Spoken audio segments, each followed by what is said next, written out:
আসসালামু আলাইকুম বন্ধুরা, আজকে আমি তৈরি করব দেশি কোয়েল লাল ঝোল। আর দেশি জিনিস কিন্তু সবসময় একটু ছোটই হয়, আর ছোট হলেও এটা খেতে কিন্তু দারুণ হয়। তো মাছগুলোকে প্রথমে আমি লাল লাল করে ভেজে নিব, আর সাথে তো কেটে নিয়েছিলাম মানে 2টা টমেটো দিয়েছি আমি, আর টমেটোর জন্যই কিন্তু কালারটা আরও ভালো আসবে। আর এই যে মাছটা আমার লাল লাল করে ভাজা হয়ে গেছে, আর এদিকে পেঁয়াজগুলো খুব সুন্দর করে একটু ভাজা ভাজা করে নিব। তারপরে এর ভিতরে দিয়ে দিব আদা রসুন বাটা, এলাচ বাটা। এলাচটা আমি একটু বেটেই দিই। আর এদিকে তেজপাতা দারচিনিতে দিয়েছি। তো এই মশলাটাকে খুব ভালোভাবে কষিয়ে নিব। সাথে দিয়েছি শুকনো মরিচের গুঁড়া, জিরার গুঁড়া, এগুলো দিয়ে একবার তেল ছাড়া ছাড়া হওয়া অবস্থায় আমি একটু কষিয়ে নিব। আর তারপরে দিয়ে দিব কিছু কাঁচামরিচ দেওয়ার পরে টমেটোগুলোও দিয়ে দিব। আর টমেটোটা দিয়ে আরেকটু নাড়াচাড়া করবো। আর এর ভিতরে যেটা দিব আমি এই মাছের সাথে, সেটা হচ্ছে সেদ্ধ আলুটা কিন্তু আমি কেটেও দিতে পারতাম, কিন্তু কেটে দেওয়ার চেয়ে এই সেদ্ধ করে, আলাদা করে সেদ্ধ করে নেওয়া এই আলুর টেস্টটা কিন্তু ভিন্ন হয়ে থাকে।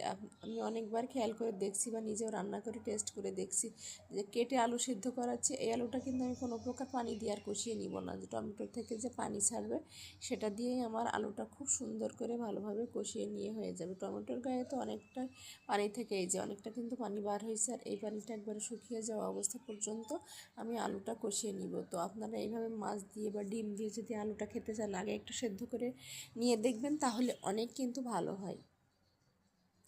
তো যাই হোক, এই যে আমার আলুটাও কিন্তু সুন্দরভাবে কষানো হয়ে গেছে। এখানে পুরোটা তেল ছাড়া ছাড়া হওয়া অবস্থা হয়ে আসলে আমি এখন দিয়ে দিব হচ্ছে ঝোলের পানি।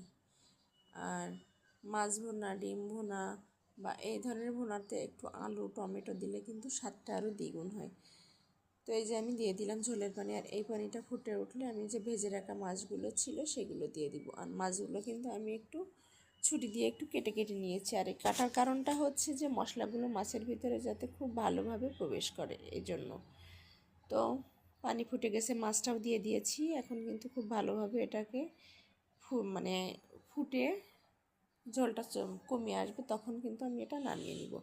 আর এর মাঝে মাছটাকে দিয়ে একবার একটু উল্টো পাল্টা করে দিবেন, তাহলে খুব ভালোভাবে কিন্তু এর ভিতরে সমস্ত প্রকার মশলা চলে যাবে।